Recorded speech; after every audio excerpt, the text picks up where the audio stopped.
देखिए, पार्टी के आदेश के अनुसार हमने जो डीसी के माध्यम से हमारे राज्यपाल हैं उनको जो हमारा ज्ञापन है वो देने के लिए यहाँ पे इकट्ठे हुए हैं। आप सभी को पता है कि राहुल जी ने छात्रों की गूंज जो प्रोग्राम चलाया था और वो चल रहा है। आप देख रहे हो कि 25 दिन से हमारे जो युवा जो देश का भविष्य है वो सड़कों पे उतरा हुआ है और उनकी जो बात है वो जो भाजपा सरकार है वो सुनने का नाम नहीं ले रही है, क्योंकि जिस तरह से उन पे लाठियां भाजने का भाजपा सरकार ने काम किया, तो मैं आपके माध्यम से इस भाजपा सरकार से, इस गंदी सरकार से पूछना भी चाहूंगी कि उन युवाओं का क्या कसूर था। क्या लोकतंत्र के अंदर, संविधान के अंदर ये लिखा नहीं है कि वो अपनी आवाज है वो उसको बुलंद कर सकता है। आज युवाओं को पीट रहे हैं, पीछे किसानों को पीटा था, और कोई भी वर्ग इनके खिलाफ अगर आवाज उठाता है तो ये लाठियां भाजने का काम करती है। तो हमारे जो नेता हैं राहुल गांधी जी, आपने देखा ही होगा कि छात्रों की आवाज उठाने के लिए उनके बीच में पहुंचे थे और किस तरह उनको घसीटा गया। विपक्ष के नेता हैं, कम से कम ध्यान रखना चाहिए उनको भी सत्ता में कोई भी आ सकता है, पर इस तरह का अत्याचार जिस तरह आज के युवा पे किया जा रहा है तो हम कभी भी बर्दाश्त करने वाले नहीं हैं। हालांकि जिस तरह से अगर कोई विरोध करने के लिए जंतर मंतर में जाने का प्रयास करता है तो पुलिस उसे डिटेन कर देती है ताकि वो पहुंच ना पाए।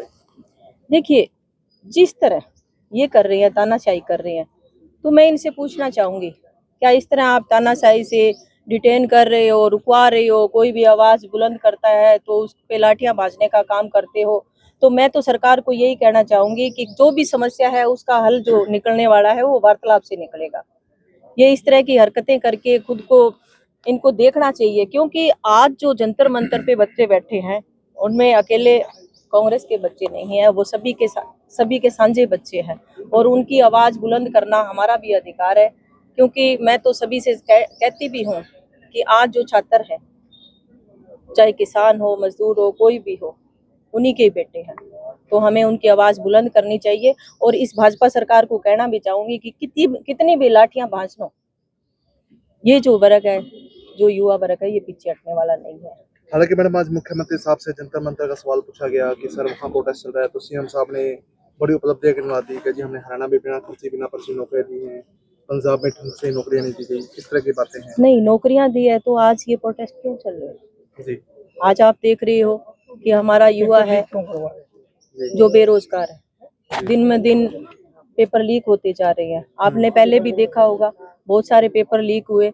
आज एक छोटा सा किसान इतनी मेहनत करता है और अपने बच्चों को अच्छे से अच्छे कॉलेजों में पढ़ाता है, और जब पेपर लीक होता है तो उनका भविष्य लीक होता है। तो देखिए, जो बातें बैठ के जनता के बीच में झूठी वादे करते हैं और झूठी बातें करते हैं, उनका तो देखो, मैं तो यही कहती हूँ कि समाधान निकालना चाहिए, बातों से कुछ नहीं होने वाला। आज प्रधानमंत्री जी का भी बयान आया है, वो भी कह रहे हैं कि पासपोर्ट जो है वो अपडेट की जाएगी और किसी के बच्चों के भविष्य के साथ खिलवाड़ नहीं होगा। खिलवाड़ हो रहा है ना, 10 साल आपने देखा, है क्या अभी? 10 साल हो गए, कुछ भी हुआ है क्या? और एक चीज और सामने आई, एक भी चीज सामने हो रही है। अब आपने देखा कि ये एक साइड नारा देते हैं कि बेटी बचाओ बेटी पढ़ाओ, ठीक है, और किस तरह बेटियों पे गिरेबान में हाथ डाला जा रहा है, किस तरह उनकी इज्जत उछाली जा रही है। बड़ा शर्मनाक दृश्य जब सामने आया तो दिल बड़ा दुखी हुआ। पर मैं इस भाजपा सरकार से कहना चाहूंगी, फिर भी बार बार कहना चाहूंगी कि झूठे वादे मत करो, झूठे वादे मत करो। जनता सब जानती है, वो एक दिन आप इस जनता को जिस तरह चिंगारी के रूप में आप छेड़ रहे हो, वो बारूद के रूप में आपने सामने आने का भी काम करेगी। ये नहीं है कि वो पीछे आप इस तरह लाठियां बांधोगे तो वो बैठ जाएंगे, वो बैठने वाली नहीं है। मतलब कांग्रेस इस्तीफे से पहले मानने वाली नहीं है, शिक्षा मंत्री का इस्तीफा चाहिए। वो तो देखिए, हमारी जो मांग है वो है कि शिक्षा मंत्री इस्तीफा दे, और दूसरी जो हमारी मांगे हैं वो ये है कि जो भी पेपर लीक हो रहे हैं, जो भी हमारे देश का भविष्य, जो बच्चों का भविष्य लीक हो रहा है, वो नहीं होना चाहिए। अगर होता है तो उसकी निष्पक्ष जांच हो और जो दोषी हो उनको सजा मिले। उन पे इस्तीफे की मांग कर रहे हैं, वहीं प्रदेश बीजेपी प्रदेश अध्यक्ष का ये कहना है कि जो प्रोटेस्ट कर रहे हैं वो स्टूडेंट है ही नहीं, स्टूडेंट तो अपनी तैयारियां कर रहे हैं। नहीं, आपने देखा होगा कि वो स्टूडेंट नहीं है। देखो, अंदर बैठ के कमरों में, एसी रूम में बैठ के तो कुछ भी कह सकते हैं, कोई ऐसी सड़कों पे नहीं उतरेगा। वो स्टूडेंट नहीं है तो और क्या है, कौन है, किस तरह बिलख रहे हैं बच्चे। तो मैं अर्चना गुप्ता जी प्रदेश अध्यक्ष हैं, मैं उनको भी कहना चाहूंगी कि मैडम आप भी खुद अपने गिरिबान में जाके देखिए कि आज कल वो बेटी थी, वो हो सकता है आपकी भी बेटी वहाँ पे हो। आपको जेजेपी ने सोचना भी मैम चाहिए। सिरसा में जंतर मंतर है धरना जहाँ पर शुरू कर दिया, सभी का सहयोग मांग रहे हैं पार्टीबाजी से उठकर, कैसे देखते हैं? देखिए, जो आज का हम प्रोटेस्ट देख रहे हैं और जिस तरह मांगे उठी हैं छात्रों की, तो मैं तो सभी से यही कहना चाहूंगी कि देखिए राजनीति से ऊपर होके और हमें जो हमारे युवा है, देश का भविष्य है, उसका साथ देना चाहिए। क्योंकि अगर हम देश के भविष्य को ही कमजोर कर देंगे तो हमारा पार्टी में रहने का कोई मकसद नहीं मैं होता। आपका ध्यान एक पार्टी से। तरफ और दिलाना चाहता हूँ। पिछली बार जब ये पेपर था उस समय 22 लाख बच्चों ने अप्लाई किया। अब जब दोबारा हुआ है तो 2 लाख बच्चों ने पेपर नहीं दिया। वो कहते हैं ना भी स्टूडेंट्स नहीं है, स्टूडेंट्स के साथ क्या बीती है, उन बच्चों के ऊपर क्या बीती है जो दिन रात मेहनत करके इस पेपर की तैयारी कर रहे थे। उनके साथ उनका विश्वास तोड़ा गया, उनकी भावनाओं को तोड़ा गया। और परसों जो जंतर मंतर पे इन्होंने बच्चों के साथ व्यवहार किया, उसकी हम कड़े शब्दों में निंदा करते हैं। और जो 21 बच्चे मारे गए हैं, जो बच्चे परीक्षा के कारण, क्या वो स्टूडेंट नहीं थे? उसका जिम्मेवार कौन है? धर्मेंद्र प्रधान है, देश का प्रधानमंत्री है। वो अर्चना गुप्ता जी वो कहेंगे कि वो भी स्टूडेंट नहीं है? क्या उनको उसके बारे में भी उनके पास जवाब है? अब कहने को तो बहुत सारे कह देते हैं स्टूडेंट नहीं है, वो आपका आईडी कार्ड लिए फिरते हैं सारे, सबके पास आईडी कार्ड है, सब स्टूडेंट है और क्लास भी बता रहे हैं वो। आपने एक चीज और भी देखी होगी, हम ये कहते हैं कि उसके अंदर वो पुलिस अधिकारी नहीं थे, वो इनके भेजे हुए गुंडे थे जो बच्चों को पीट रहे थे। वो तो आपने सरेआम देखा। सही है वो अब तो इन बिल्कुल चीजों भी। की इंक्वायरी कौन करेगा? सरकार का क्या दायित्व है? अगर पेपर लीक हुआ है तो उनकी जिम्मेवारी नहीं बनती, उस एजुकेशन मिनिस्टर की जिम्मेवारी नहीं बनती? अगर आपसे नहीं काम होता, आप अपनी जिम्मेवारी नहीं निभा सकते, इस्तीफा दे दो। सिविल डिफेंस जो होती है वो सिविल डिफेंस का काम होता है, अंदर रह के वो उसकी अंदर से तहकीकात करते हैं। आप कह रहे हो कि सिविल जो डिफेंस का protest काम कर नहीं रहे है डंडे हैं, उठाना। वो स्टूडेंट नहीं है। आप पीछे भीड़ देखो।